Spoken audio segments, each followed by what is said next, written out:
Morning Ram Ram દાયરા ને જય મુરલીધર જય દ્વારકાધીશ. કેમ છો બધા મજામાં જશો, પણ આપણે મજામાં જ છીએ.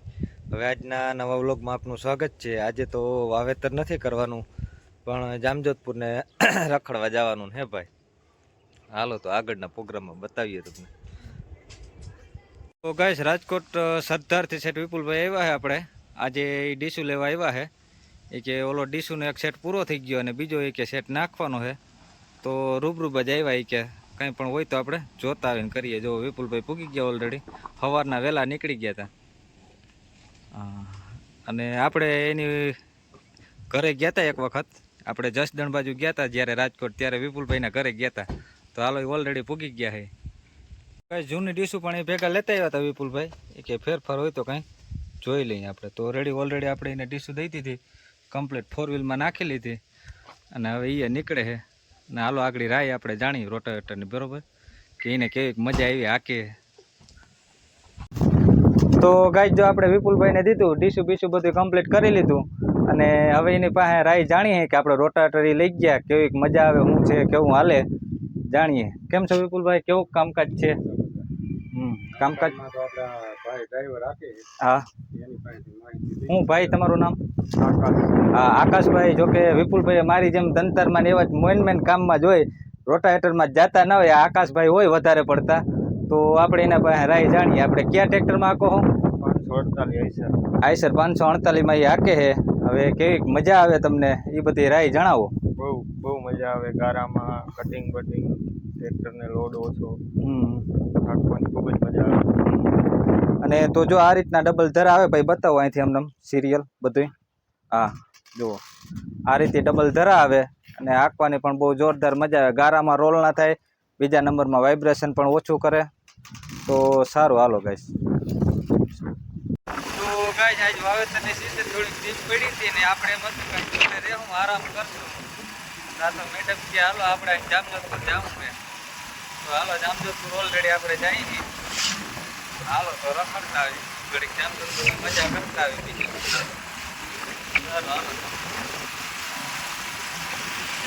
તો ગાઈસ, જામજોધપુરથી આવી અને આપણે આવી ગયા હતા પાછા વાવેતરમાં કાનભાઈ. હા, કાનભાઈને હવે થોડાક વાવવાના હતા ઘઉં અને થોડીક હતી જુવાર. તો ઓલરેડી હાલો વાવી દઈએ આપણે. હા, જો ઘઉં ભરાઈ ગયા ખાનામાં, 1.5 મણ જેવા છે વાવવાના. હા, અને કાનભાઈ ખાતર ભરી દઈએ એટલે આપણે કરીએ ચાલુ. હા, આજ તો હાંજ પડી ગયો ભાઈ, જામજોધપુર મોડું થઈ ગયું. જો હા, તો વાવેતર હતું થોડુંક, તો આપણે એ કરી નાખીએ. આમાં જો ધાણી વાવી દીધી, ઉગતી આવે છે હજી. જો જરા જરા દેખાય. અને નીચેના ભાગમાં ઘઉં જ વાવેલા છે આપણે ઓલરેડી કમ્પ્લીટ. તો હાલો આજે પાછા આ પડામાં ઘઉં વાવી દઈએ. ગાંગડા ભાંગતા જાજો કાનભાઈ. હા, ખાતરના ગાંગડા થઈ ગયા, જામી ગયા. હવે થોડોક પડ્યું રહીએ ને, ભેજ લાગી જાય. પેલા પડામાં ખેતરમાં ઘઉં પૂરા કરી અને આપણે બીજા ખેતરમાં આવી ગયા હતા જુવાર વાવવા. હવે હા, કાનભાઈ કે જુવારી થોડીક વાવી દે એટલે માલ ઢોરની ઉપાધિની. માલનું તો પહેલાં કરવાનું કે બળદનું. હા, તો રેડી, હાલો જુવારને ખાના ભરાઈ ગયા કમ્પ્લીટ. આ એટલામાં જુવાર વાવવાની છે.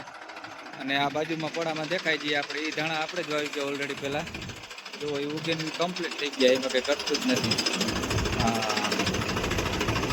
કાંટા એકદમ છે ભાઈ. અને ઓલો આંબાનો ભાગ છે આપણે બાજુમાં, એ પણ તમને તે વિડીયોમાં દેખાડ્યો હતો આખો. તો હાલો આ જુવાર વાવી દઈએ. તો ગાઈસ, આપણે હાંજ પડી ગઈ હતી અને આપણે મિલ્ખા સિંગને ત્યાં પૂગી ગયા હતા પાછા વાવેતર કરવા. હા, જો ઓલું વાવેતર આપણે ઓલરેડી પહેલાં કરી ગયા હતા વહેલું. હા, પાછું અત્યારે જુવાર વાવવાની છે એને. એ કે પાણી વધે છે ને, થોડીક જુવાર બુવાર વાવી દે કે ઉપાધિ નહીં. જો આ ઓલરેડી પહેલાં વાવી હતી જુવાર, એ તો ઘેરો એકલાસ થઈ ગયો છે ધાણાનો ને બે. જો હા, તો હવે એ કે પાછી આ જુવાર વાવી દઈ હતી કે થઈ જાય, માલ ઢોરનું થઈ જાય અને આપણું થઈ જાય કે. તો ગાઈસ, વાવેતર રાતે જો ઓલરેડી આ રીતે ચાલુ હતું. આ ભાઈ આવી ગયા હતા.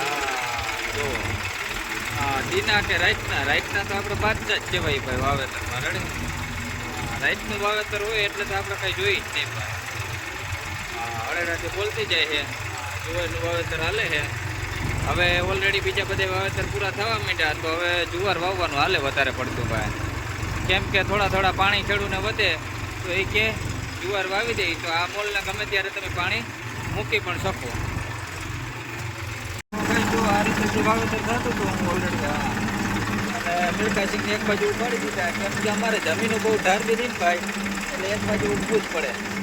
હા અને આ મોટો હે એ સિંધવા ઊભી ગયો તો કે હવે બસ એટલું ઘણું વાવેતર અહીંથી પાણી નહીં હાલે ભાઈ કે આપણે એનું પૂરું કરીને હવે આવી ગયા હતા આપણે કમલેશભાઈને. હાલો કમલેશભાઈને ઘઉં વાવવાના હે જે બીજું પીક થાય કે ના થાય આપણે ઘઉં વાવી દઈએ એટલે ખાવાનું તો થઈ ગઈ આપણે બીજું માર્યું ફરાઈ ગયું એ સનેડા ઉપર ટેકાવી થયો કોઈ વાઇટ જોઈ તો ગાય જો ઓલરેડી આપણે પહેલાંમાં જીરું વાવી ગયા હતા એ ઓલરેડી પાઈ દીધું એને અને હવે જે બાકીનું પડું રહ્યું છે એમાં ઘઉં વાવવાના હે કમલેશભાઈને. હા કે આ બધું વેચાણનું જ કરશું તો ઘરનું શું કરશું ખાવા પીવાનું કે થોડા ઘઉં વાવ દઈ એટલે ઉપાધિ નહીં કે દાણા ક્યાંય લેવા ના જવા. હા દેશીને એકેય પૂગે ભાઈ ઘરની ખેતી હોય ને ઘરના ઘઉં હોય એને એકેય પૂગે જ નહીં તો હાલો એટલામાં ઘઉં વાવવાના હે તો વાવી દઈ. તો ગાય જો આ રીતે વાવેતર થતું હતું ઘઉંનું ઓલરેડી. હા ખરીની જગ્યા હતી એમ વાવેતર કરી દીધું માણા હવે બાકી રાખે એમ છે નહીં જરાય. તો આ રીતે અડાડાટી બોલતી જાય